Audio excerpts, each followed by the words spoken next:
Bonjour. Voici un bref résumé sur la notion du périmètre. Tout d'abord, le périmètre est la longueur de la frontière d'une figure géométrique plane fermée, c'est-à-dire que nous nous intéressons à la mesure de l'ensemble des côtés d'une figure. Vous avez dans vos notes de cours plusieurs exemples concernant les formules à utiliser. Donc, par exemple, pour le carré qui comporte 4 côtés identiques, nous pourrons prendre la mesure du côté, ici représentée par C, et la multiplier par 4. Donc, le périmètre P est égal à 4C.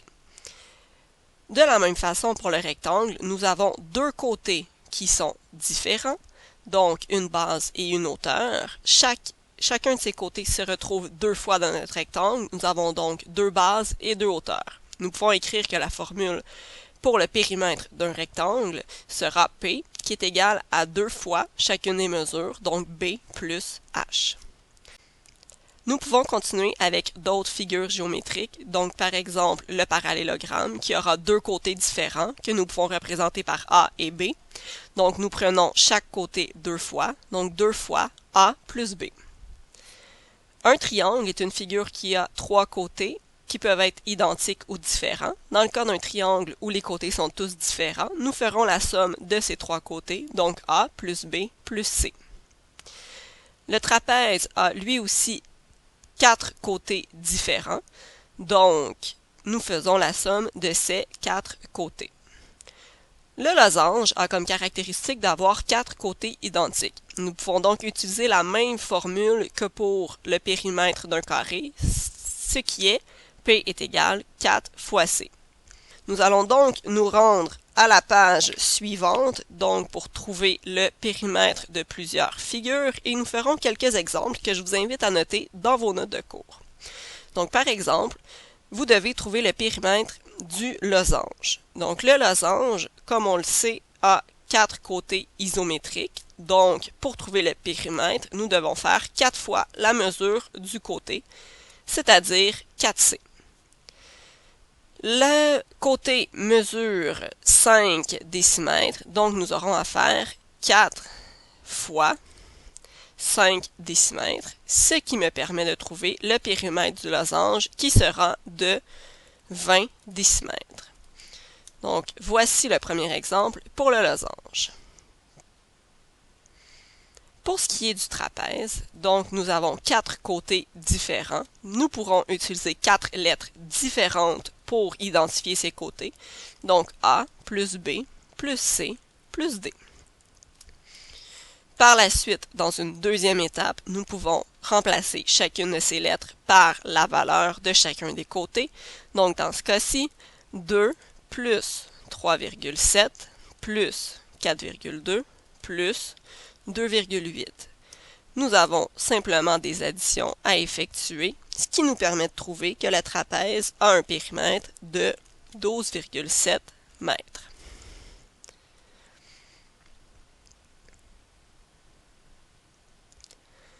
Finalement, nous cherchons à trouver le périmètre du rectangle ci-dessous. Donc, dans un rectangle, nous avons deux côtés différents qui se retrouvent dans la figure deux fois.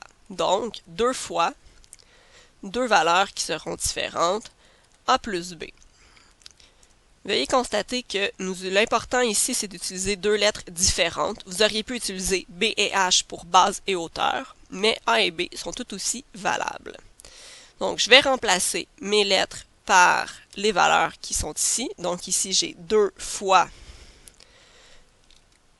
8 tiers plus 3 demi. Donc, nous avons des fractions à additionner.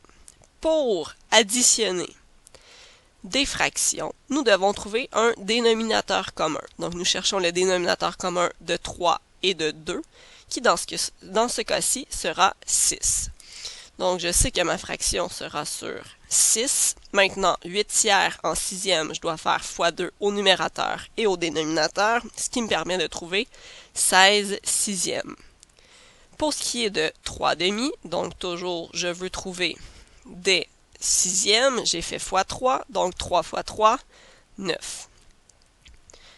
Il ne me reste plus qu'à faire mon calcul, donc 16 sixièmes plus 9 sixièmes, nous obtenons 25 sixièmes. Et nous avons finalement une multiplication. Nous voulons multiplier 2 par 25 sixièmes. Nous pouvons donc réécrire 2 de façon différente en écrivant 2 sur 1, donc 2 unièmes. Et nous voulons multiplier le tout par 25 sixièmes. Ici, vous avez la possibilité d'écrire directement la réponse sans rien réduire, donc 2 fois 25 qui donne 50 et 1 fois 6 qui donne 6. Toutefois, on constate que notre fraction n'est pas réduite parce que dans l'étape précédente, nous aurions pu réduire le 6 avec le 2. Donc, nous pouvons diviser chacun des deux nombres par 2. Nous obtiendrons donc 50 divisé par 2, 25, et 6 divisé par 2, 3. Et nous travaillons en millimètres. Vous avez donc 3 exemples différents de procédures à utiliser pour calculer le périmètre d'une figure géométrique. Vous devez avoir recopié l'ensemble de ces informations dans vos notes de cours pour le prochain cours et nous en reparlerons ensemble à ce moment. Merci!